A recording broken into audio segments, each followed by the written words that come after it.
So ayun guys, yan mag-unbox tayo ng Epson L121 na printer. So okay guys, so nabili ko nga pala ito is worth of 5,495 pesos. So kulang-kulang siya 655, yun 555 kulang-kulang 55. Yan guys, unboxing na natin. Yan, ito na guys yung laman. So yan, baliktad pag ganito. Yan. Tapos dito yan, ito yung pinakang CD niya, driver, software na ano, ito yung pag in-install mo pagka merong mga anong tawag doon, yung disk na lalagyan yung inyong laptop or desktop, so pwede ito.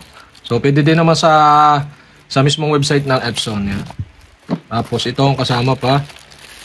Ito is yung cord para sa 220 output natin dito sa Philippines yan. Ito sasaksak natin sa printer mamaya.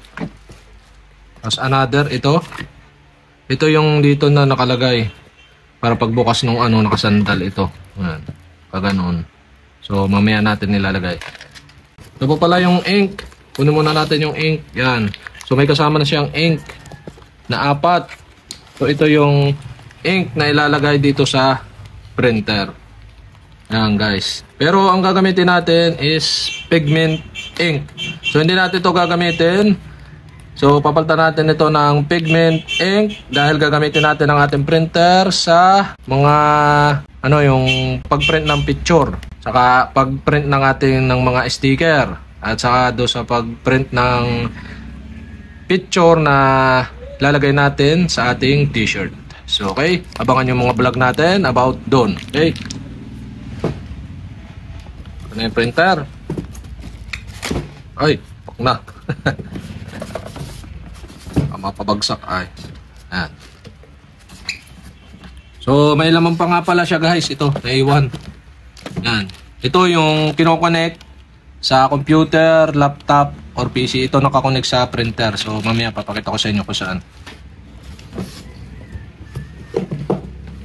Ito na yung printer natin. Buksan na natin yan. Tanggalin natin to. Hawakan nyo lang dito para hindi mapabagsak. Yan. Tapos naka-plastic siya. Ito. May mga tape na blue, tatanggalin nyo lang yan guys. Once na tanggal nyo yung plastic. So tanggalin nyo lang isa-isa guys, ito. Mga blue. Dami yan, nandito yan sa buong paikot ng pinakang printer. Yan.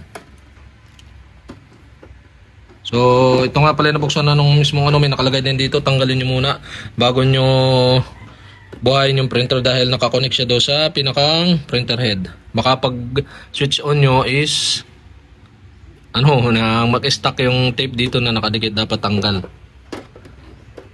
Yan guys, ito na. So okay guys, ito lagay na natin. Yan. Yan. Tapos ito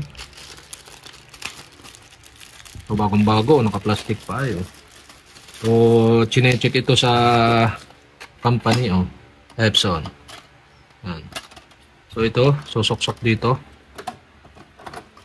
Yan, check nyo lang.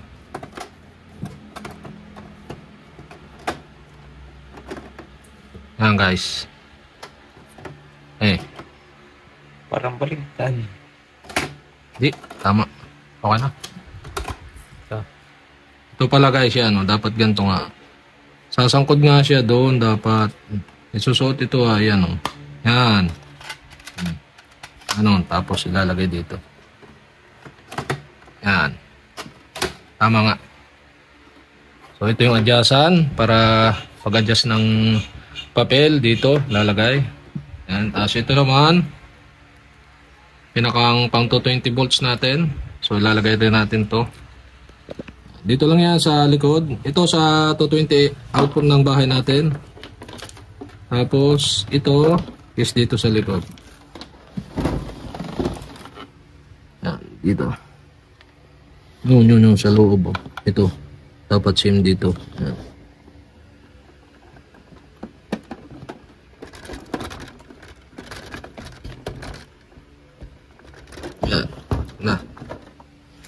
Tapos ito naman, ito yung kinoconnect sa computer or sa laptop natin. Itong USB sa computer or laptop, itong isa sa printer, yan, yung gantong kuadrado. Dito siya. Yan. Double check nyo lang yung medyo pa-carb. Pag ganun, yan. Makikita naman ninyo yung tsura. Yan. Okay na. At try na natin isaksak. So, hindi muna natin siya lalagyan ng ink. So, checkin muna natin kung nagpa-power. Dapat iilaw to. Pero magre-red yan. Tapos, press lang natin yung power. Yan. Ibig sabihin, okay yung ating printer. Yan. So, magre-red yan dahil wala pa namang ink. Lalagyan pa natin ng ink. Yan. So, magre-red yan. O, yan, o. Once na mabuksan nyo. Yan, guys. Wait lang natin. So, lalagyan pa natin yan ng ink. So, off muna natin. Yan. Press and hold nyo ulit. Yan, o. Nag-red, o. Nag-red. So, ibig sabihin, wala pa siyang ink. So, off na muna natin yung unit. Lalagyan natin ng ink. Yan, press nyo ulit. Para mag-off. So, ito na guys, yung ating gagamitin na ink. Ang pangalan nito is Koyi Pigment Ink. So, nag-order ako nitong mga pigment ink natin na gagamitin dito sa ating bagong printer. So, make sure lang na bago yung printer nyo. At once na gumamit kayo nitong ink na to, so, yun na yung gagamitin nyo dito sa printer na to dahil hindi na siya aring palitan ng ganto.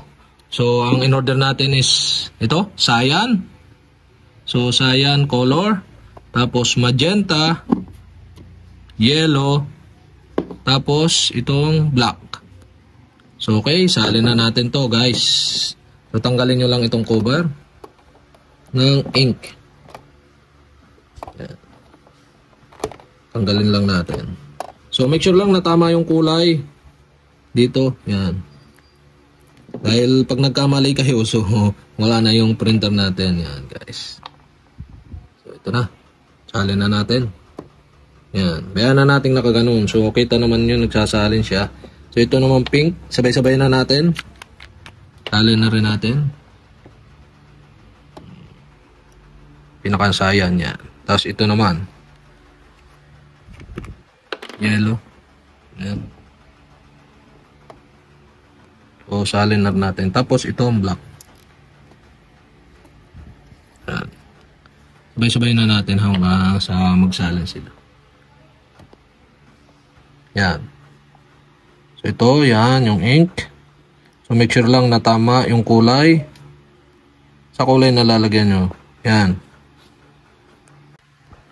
So, yun guys, yan. Nasalinan na natin ng ink. So, takpan na natin yan. So, okay guys, yan. Once na nagamit nyo yung pigment ink, yun na yung inyong gagamitin. So, takpan na natin. At isaksak na uli natin yung pinakang unit. So, sa 220. Yan. Make sure lang yung takip is maganda ang pagkakatakip. Yan. Saksak na uli natin yung unit natin.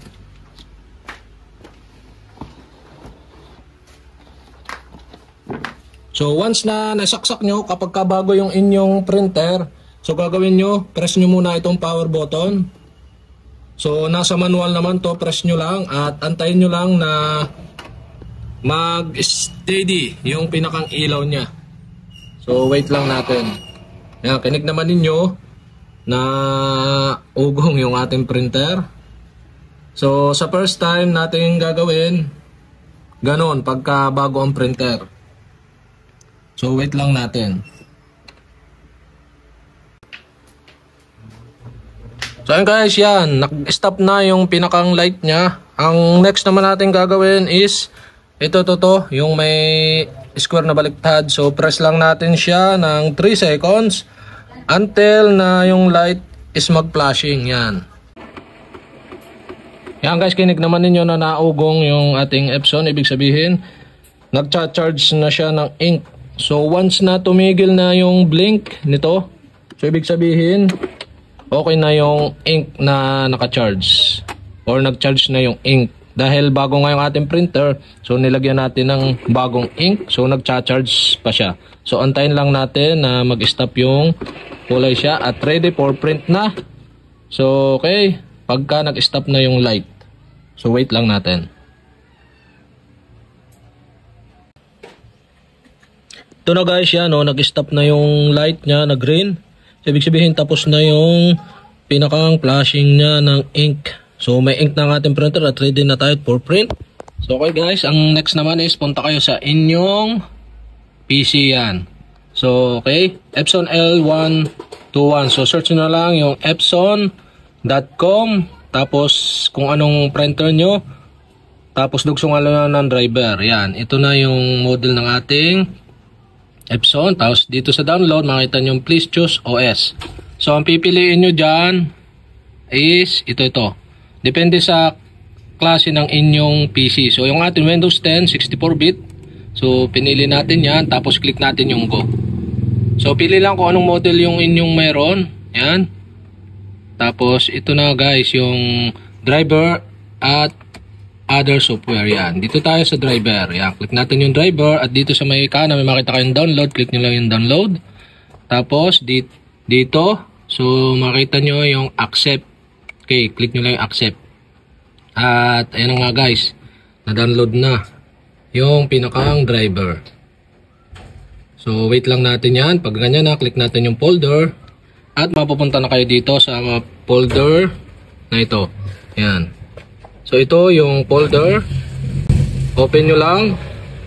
Tapos extract here. Guys, yung folder nya pagka-extract nyo. So open nyo lang. Yan, Windows 64. Open nyo uli. At dito sa may setup, click nyo yung setup folder. Tapos dito may makita kayong setup 64. So click nyo lang yan, right click. Then run as administrator natin. Yan. Click yes natin. At yan, set at sa default printer. So click OK natin. Then English. Then dito agree lang. So sundan nyo lang. Click OK. At checking install a printer driver to your Windows 10 64-bit. So okay. So sundan nyo lang. Ganun lang kadali mag-install ng driver sa ating PC.